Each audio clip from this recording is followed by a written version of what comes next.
Hello, my beautiful soul family. Soul journey to spiritual path में मैं प्रियांजलि आप सभी का स्वागत करती हूँ। अभी लास्ट जो मैंने कर्मास के वीडियोस बनाए थे उसमें मुझे कुछ कमेंट्स में कुछ क्वेश्चंस मिले हैं आप लोगों के। उन्हीं को लेकर मैं इस वीडियो में कुछ जवाब देने की कोशिश करूँगी, क्योंकि वो जो क्वेश्चन है वो मैक्सिमम लोगों के मन में है।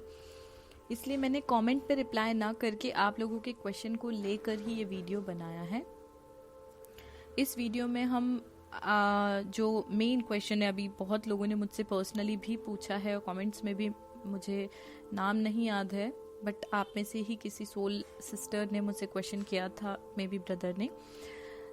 एक क्वेश्चन था कि माता पिता के कर्म की सज़ा बच्चों को क्यों मिलती है ना। ये बहुत इंटरेस्टिंग सा क्वेश्चन था और इसको ही लेकर मैंने जैसे कि मैंने बोला, बहुत ही इंटरेस्टिंग सा क्वेश्चन था और इसलिए सबसे पहला क्वेश्चन मैंने यही लिया है कि अगर आपको, हम बोलते हैं कि जो हमारे कर्मास होते हैं वो हमें पे करना होते हैं, तो फिर माता पिता के कर्म की सज़ा बच्चों को क्यों मिलती है। तो सबसे पहले एक चीज़ बोलना चाहती हूँ, माता पिता को जो सज़ा मिलती है वो बच्चों के माध्यम से मिलती है ना। अब आपको सज़ा क्यों मिल रही है? अगर आपको सज़ा मिल रही तो आप ये सोच रहे हैं कि आपके पेरेंट्स ने गलतियां कर दी थी इसलिए आप सफ़र कर रहे हो, ठीक है। तो पहले तो मैं आपकी ये गलतफहमी दूर करना चाहती हूँ। आपको आपके पास्ट के कर्मास जो थे उसकी सज़ा आपको मिल रही है, ठीक है। अब पेरेंट्स की जो गलतियां हुई थी, जो उनसे, है ना, वो पेरेंट्स की गलतियों के लिए पेरेंट्स को सजा देने के लिए, क्योंकि होता है ना, जब आप किसी व्यक्ति को, खासकर पेरेंट्स अपने बच्चों को सबसे ज्यादा प्यार करते हैं, है ना। बच्चा अगर कष्ट में है तो माता पिता को कहीं ना कहीं दुख होता है, वो तकलीफ में चले जाते हैं और वो उन्हें एक तरीके से भगवान सजा देते हैं कि आपके बच्चे तकलीफ में, अब आपको ये देख कर दुख होगा, आपको कष्ट होगा, है ना। वो माता पिता के कर्म की सजा क्या है? वो बच्चों को परेशान देख रहे तो उन्हें कष्ट हो रहा है, ठीक है। कहीं ना कहीं वो चाह के भी कुछ नहीं कर पा रहे, बच्चों का भविष्य नहीं चेंज कर पा रहे। लेकिन बच्चों को जो सजा मिल रही है उसके पीछे बच्चों के ही खुद के कर्म है। अब आपको उस घर में क्यों भेजा गया, आप उस घर से क्यों आए?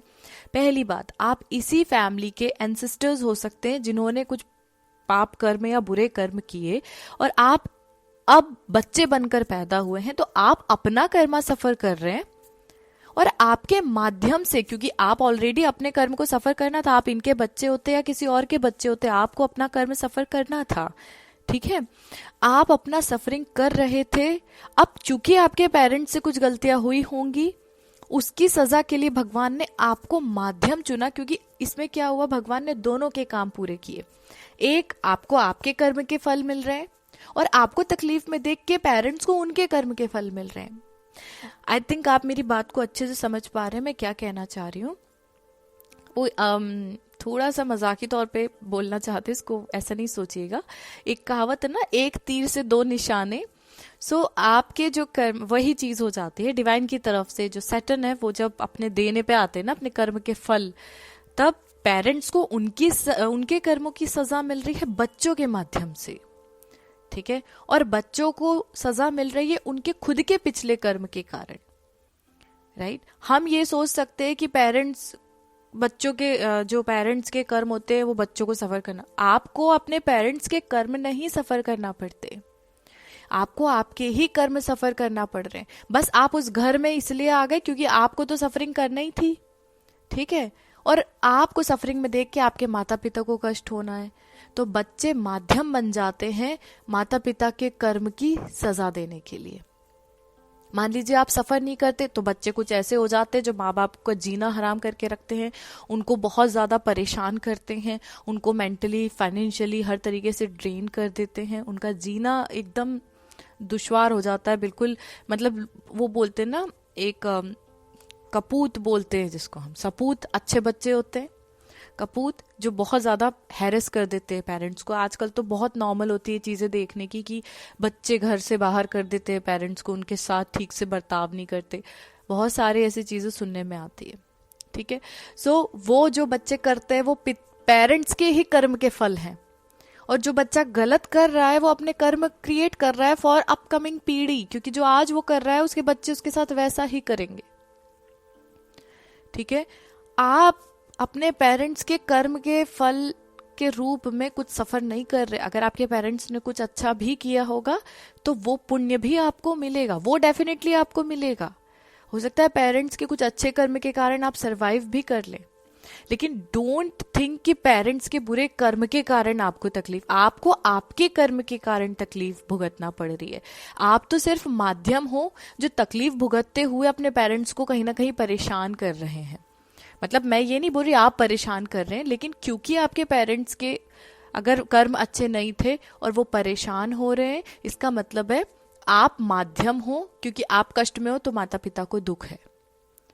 फिर उनको लगेगा हमने भी तो ऐसा किया था शायद, इसलिए हमारे बच्चों के साथ ऐसा हो रहा है, जबकि उस कारण नहीं होता, बच्चों के खुद के पास्ट के कर्माज होते हैं। लेकिन भगवान ऐसे में जोड़ देता है कि आप अपना भी सफर करते रहो और आपके माध्यम से माता पिता भी अपने कर्म को सफर करेंगे। ठीक है, आई थिंक मैं इन चीज़ों को आपको अच्छे से समझा पाई हूँ। अगर अभी भी आप नहीं समझ पाए हो तो प्लीज़ मुझे कमेंट में बताना, मैं कुछ और अच्छे एग्जाम्पल के साथ आपको समझाने की कोशिश करूँगी अगले वीडियो में। ओके,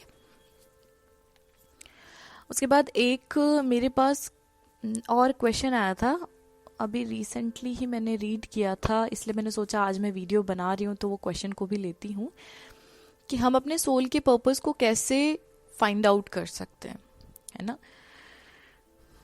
तो सोल के पर्पस को पहले तो समझना पड़ेगा आपको, है ना, कि सोल का पर्पस यानी क्या। सोल पर्पस का मतलब होता है आपकी आत्मा का वो उद्देश्य जो आप पास्ट लाइफ से लेके आए हो। यहाँ आने के बाद तो आप लाइफ पर्पस में उलझ गए हो, और लाइफ पर्पस में होने के कारण आप अपनी सोल के पर्पस को भूल गए हो। अभी थोड़ा सा ये समझाने की कोशिश करती हूँ कि दोनों होते क्या हैं। सोल पर्पस जो होता है वो कहीं ना कहीं कनेक्ट होता है 5D से। 5D मतलब स्पिरिचुअल वर्ल्ड, जो कि ये आत्मिक या आध्यात्मिक दुनिया है, वहां से कनेक्ट होती है हमारी सोल, हमारी आत्मा। तो ये आत्मा पास्ट से ही अपना एक उद्देश्य लेके आई है, लेकिन इस दुनिया में जब हम शरीर के तौर पर जन्म लेते हैं, वो आत्मा को शारीरिक रूप में एक कपड़े मिलते हैं, तो वो शरीर जो है वो एक घर में, एक परिवार में हम पैदा हुए, तो हमारे यहाँ कर्तव्य बन गए। एक बेटी, एक बहू, एक बहन, ठीक है, एक दोस्त, सेम एक बेटा, एक दामाद, एक दोस्त, एक पिता, एक माता, ये बन के आप यहाँ, आपका एक पर्पस हो गया, एक, ठीक है, लाइफ का पर्पस हो गया। आपको अपने कर्तव्य को पूरा करना पड़ेगा। ऐसा नहीं हो सकता कि आप अपने कर्तव्य को पूरा ना करके चलो मैं हिमालय जाता हूँ सन्यासी बनने के लिए। इसका मतलब है आप अपनी जिम्मेदारियों को छोड़ के भाग रहे हो, तो आपको फिर जन्म लेना पड़ेगा। आप अभी सन्यासी नहीं बन सकते जब तक आपका सही समय नहीं आता है। अगर आपकी जीवन में एक उद्देश्य है, उसको पूरा करें, उसके बाद अगर आपकी डेस्टिनी में सन्यासी बनना होगा तो उस उचित समय पे आप बन जाएंगे, एल्स आप इसी दुनिया के चक्कर में फंसे रह जाएंगे। सो आपको अपने जीवन के उस कर्तव्य का भी वहन करना है, और उसके साथ साथ आपको अपनी सोल के पर्पस को फाइंड आउट करना पड़ेगा, जो आप पिछले जन्म से लेकर आए हैं। अब रही बात कि सोल के पर्पस को फाइंड आउट कैसे करें, राइट। तो सोल के पर्पस को फाइंड आउट करने का सबसे अच्छा तरीका है, पहले तो सोल से खुद को कनेक्ट कर लीजिए। ठीक है, अगर आप सोल से खुद को कनेक्ट नहीं करेंगे, आत्मा आपकी है, तो इस दुनिया में आप किसी से भी पूछ लें, सब अपने तरीके से आपको सोल पर्पस बताएंगे, लेकिन आत्मा आपकी है तो आपकी आत्मा का उद्देश्य सिर्फ आपको ही पता होगा, जो एग्जैक्ट है। बाकी आप टैरो रीडिंग के थ्रू, एस्ट्रोलॉजी के थ्रू, बहुत सारी चीजों के थ्रू पता कर सकते हैं, लेकिन फिर भी एट द एंड सिर्फ आपकी सोल ही आपको सही और एक्यूरेट सोल पर्पस बता पाएगी। सो उसके लिए you have to connect with your soul. अपनी सोल से जुड़ के ही उससे पूछने की कोशिश कीजिए, ठीक है। और सोल से खुद को कनेक्ट करने के लिए आपको खुद को समय देना पड़ेगा, ठीक है। खुद को समय दीजिए। पूरे 24 आवर्स में से एटलीस्ट 2 आवर्स आप अपने लिए निकाल सकते हैं। 1 घंटा सुबह, 1 घंटा शाम, नहीं तो इकट्ठा 1 घंटा निकाल लीजिए, नहीं तो इकट्ठा 2 घंटा निकाल लीजिए। मोबाइल, लैपटॉप, कोई भी गैजेट्स अपने पास ना रख के थोड़ा समय नेचर के साथ बिताइए। टेरेस पे चले जाइए, कुछ गार्डन में घूम के आ जाइए, अकेले जाइए, अकेले बैठिए, टेरेस पे जाके शांति से बैठो। बहुत सारे थॉट्स आएंगे, आने दो, रिलीज कर दो। एक समय आएगा जब आप अपनी सोल से जुड़ जाओगे और सही सोल पर्पस आपकी सोल ही आपको बता पाएगी। अगर फिर भी आपको लगता है आप कनेक्ट नहीं हो पा रहे हैं, तो फिर आप हीलिंग का सेशन लेकर देखो। बिकॉज हीलिंग के सेशंस जो हैं उसमें मैं आपको आपकी सोल से कनेक्ट ही करने के लिए प्रेरित करती हूँ। अगर आप अपनी सोल से कनेक्ट हो जाएंगे, देन आप अपना सोल पर्पस डिस्कवर भी करेंगे, उसको अपनी लाइफ पर्पस के साथ अलाइन भी करेंगे, अपने इंट्यूशंस को भी सुन पाएंगे, और आप के अंदर का जो मैजिशियन है, जो मैनिफेस्टेशन पावर है, उसको आप बहुत ही सही दिशा दे सकते हैं। टोटल अगर हम देखें पर्सनल ग्रोथ और खुद से कनेक्ट होने के हीलिंग के 9 सेशंस होते हैं। वेबिनार भी होते हैं और पर्सनल सेशंस भी होते हैं। अगर आप लेना चाहते हैं तो आप ले सकते हैं, ठीक है। सो सोल पर्पस आप किसी से भी पूछ सकते हैं, कोई कुछ भी बताएगा, लेकिन आपकी सोल ही आपको सही उद्देश्य बता सकती है। सो सबसे पहले पूरा फोकस खुद की तरफ कर लीजिए। If you want to find out your soul purpose, just give yourself at least 2 hours in a day. दिन में 2 घंटे आप अपने आप को दीजिए, अपने आप से खुद को कनेक्ट कीजिए। डेफिनेटली आपको आपका सोल पर्पस पता चलेगा। ओके आगे नेक्स्ट क्वेश्चन एक है, धर्म क्या है और इसका वहन कैसे कर सकते हैं। ठीक है, धर्म के ऊपर तो बहुत सारी चीजें हैं। अगर मैं बोलना शुरू करूंगी तो शायद 2-3 घंटे में भी मैं ब्रीफ में नहीं बता सकती, लेकिन एक सिंपल सी चीज बोलना चाहती हूँ। धर्म जो है ना, धर्म आपका कर्म है। क्योंकि यहाँ ये जो हम इस धरती पे जब हम पैदा हुए ना, ये इसको कलियुग क्यों कहा है? क्योंकि आप यहाँ पे अपने कर्म को ही करने आए हैं। एकमात्र आपको जो जीवन मिला है उसमें आप अपने कर्म के आधार पे अपना भविष्य बना सकते हैं। अपने पुराने जो भी पिछले जन्म के बुरे कर्म थे उसके फल भी यहीं भुगत लेंगे, पुण्य के फल भी आप भोग लेंगे। उसके बाद आज की जो स्थिति में आप कर्म बनाते हैं वो आपका भविष्य निर्धारित कर देता है। ठीक है, सो यहाँ पर चीजों को थोड़ा सा समझिए। धर्म क्या है? धर्म डिपेंड करता है कि आप कर्म क्या कर रहे हैं। अलग अलग जगह पे अलग अलग परिभाषाएं हैं धर्म की। अब मैं जैसे मैंने बोला कि बहुत डिटेल में, धर्म तो बहुत वास्ट है, ठीक है। मैं उस पर एक पर्टिकुलर वीडियो जरूर बनाऊंगी। आई एम सॉरी, मैं आपका नाम नहीं मुझे याद है, लेकिन आपने बहुत अच्छा टॉपिक बताया है। इस पे मैं डिटेल में वीडियो बनाऊंगी कि हर एक व्यक्ति के लिए धर्म की परिभाषा क्या होना चाहिए जब हम रिश्तों में देखते हैं। लेकिन फिर भी मैं इस वीडियो में, क्योंकि दूसरे क्वेश्चंस भी मैंने लिए हैं, तो मैं छोटे सी चीजों में समझाऊंगी कि हमारा कर्म ही हमारा धर्म है।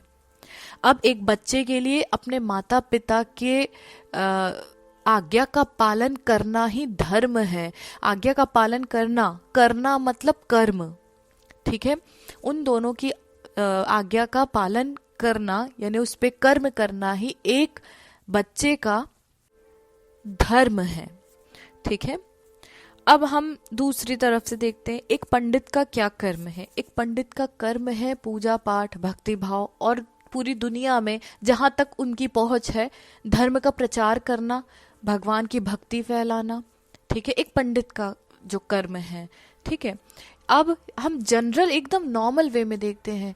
अगर आप एक बहू हैं तो आपका कर्म है घर में सबको खुश रखना, लेकिन उससे पहले आपका जो धर्म बनता है वो धर्म है कि खुद को खुश रखना, ठीक है। अपने संस्कारों का वहन करते हुए आपको एक अच्छी बहू बनना है। एक बेटी का धर्म है दोनों परिवारों को लेके चलती हैं बेटियां, ठीक है। एक बेटे का धर्म है दोनों परिवारों को लेके चलना चाहिए एक बेटे को, ठीक है। अब यहाँ देखें, एक माता पिता का क्या धर्म है? अपने बच्चों को अच्छे संस्कार और अच्छी संस्कृति से अवगत कराना। ऐसा नहीं कि बच्चे कहाँ जा रहे हैं कोई फर्क नहीं, बच्चे क्या कर रहे हैं, बदतमीजी कर रहे हैं, हंसी में टाल दिया आपने, बाद में जाके वो आपके साथ भी वही करेंगे। क्योंकि आज जब वो छोटे तब आप उन्हें सही संस्कार नहीं दे रहे, तो फिर ये आपने जो कर्म करना चाहिए था वो नहीं किया, तो आपको उसका कर्म का फल इसी तरीके से मिलेगा। सो हर किसी का अलग अलग, अगर आप अभी एक पर्टिकुलर पर्सन की बात करती हूँ, अगर आप एक बेटी का धर्म बोलेंगे तो जब तक अनमैरिड है अपने भाई बहन, अपने माता पिता की आज्ञा का पालन करना, अपने सीनियर्स जो हैं उनका। अगर आप कोई ऑफिस में ऑफिशियल वर्क कर रहे हैं, वहां पर आपका क्या धर्म बनता है कि आप ईमानदारी के साथ अपना कर्म पूरा करें। मतलब अगर हम सब जगह से देखते हैं तो धर्म की परिभाषा सिर्फ कर्म से जुड़ी हुई है। अब आप कर्म कैसे कर रहे हैं इस पे डिपेंड करता है। हर व्यक्ति का एक कर्म होता है, ठीक है। एक डॉक्टर का कर्म है सही इलाज करना। अब अगर वो सही इलाज नहीं करता, यानी वो अपने धर्म का पालन नहीं कर रहा, वो एक अधर्मी डॉक्टर है, ठीक है। एक वैद्य का काम है सही दवाइयां देना, अगर वो अपने उस धर्म का पालन नहीं कर रहा तो वो एक अधर्मी होगा, ठीक है।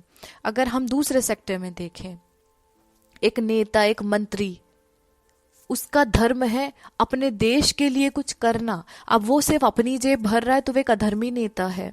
सो आप यहीं से समझ लीजिए कि धर्म की एक शॉर्ट वन वर्ड की अगर मैं डेफिनेशन बताऊं तो धर्म आपका कर्म है, या मैं ये बोल सकती हूं कि जो आप कर्म करते हैं वही धर्म की श्रेणी में आता है, ठीक है।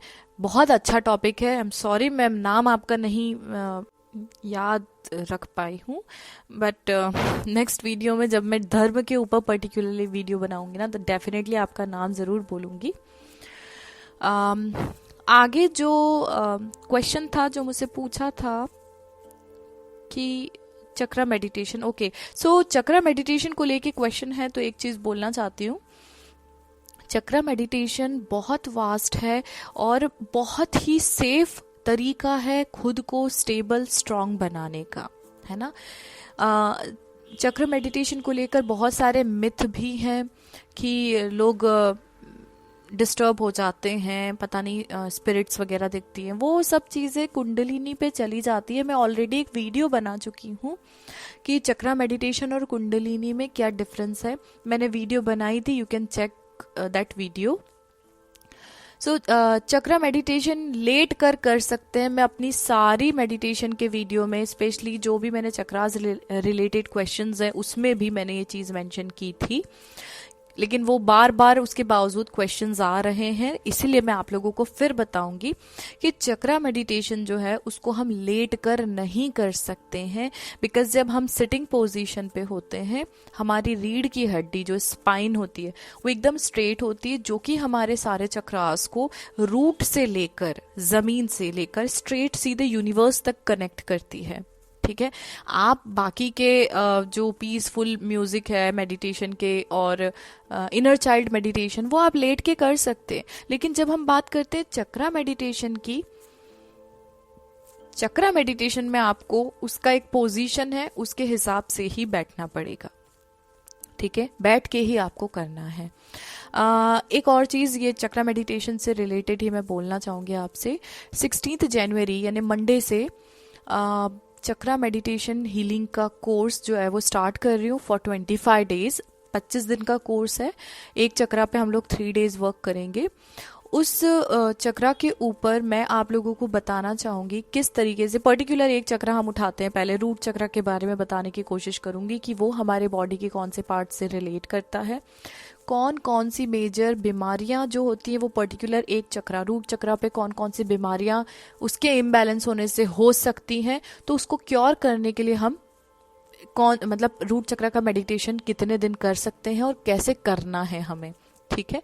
और उसके साथ साथ कौन सी ऐसी वाइब हो सकती है जो उस पर्टिकुलर चक्रा पे हो सकती है, रूट चक्रा को लेकर ही अगर मैं बताऊं, रूट चक्रा से रिलेटेड बॉडी पार्ट्स, बीमारियां, उनका प्रिवेंशन और कितने दिन हमें वो चक्रा को बैलेंस रखना है, और आफ्टर बैलेंसिंग हम हीलिंग करते हैं, ठीक है।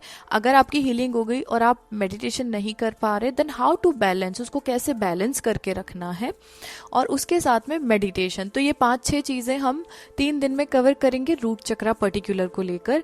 फिर after that we'll proceed for second chakra, then third, and so on up to 7th चक्रा।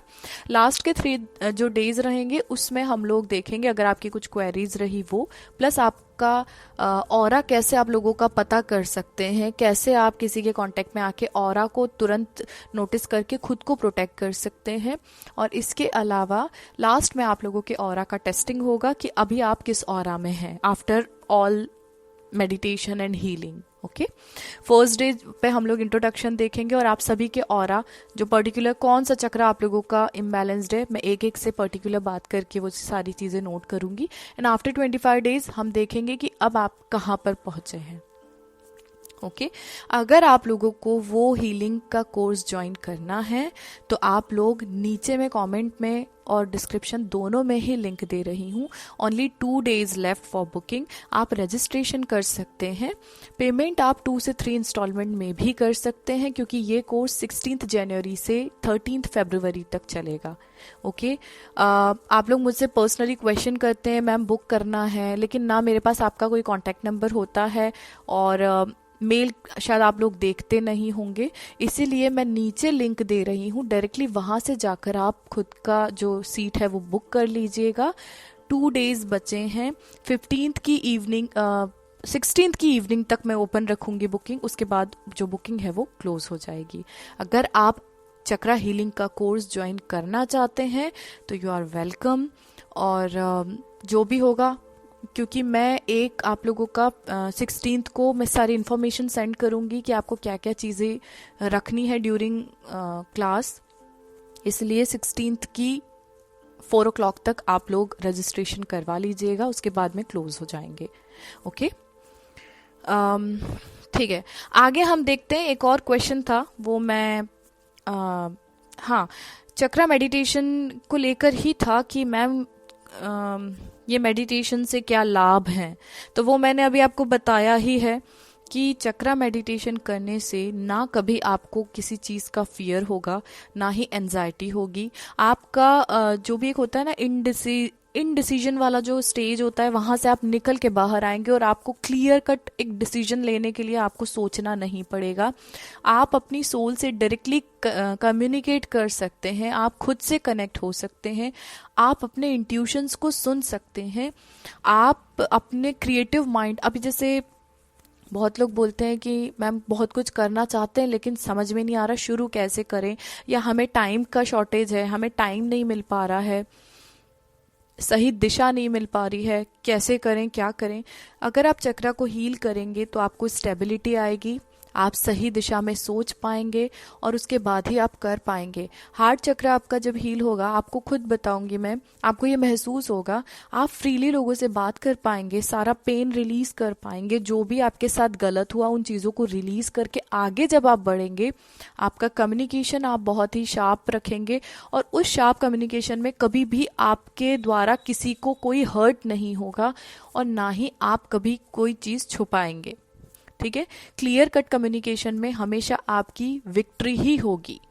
उसके बाद आपके इंट्यूशंस, जैसे मैंने कहा, बहुत जल्दी आप पहचान पाओगे, आप दूसरों की एनर्जी को दूर से समझ पाओगे। कोई आपसे लाखों किलोमीटर दूर है ना, सिर्फ आप उसकी आवाज मात्र से उसका ऑरा पकड़ सकते हैं, आपको पता चल जाएगा ये व्यक्ति मेरे लिए सही है या गलत है।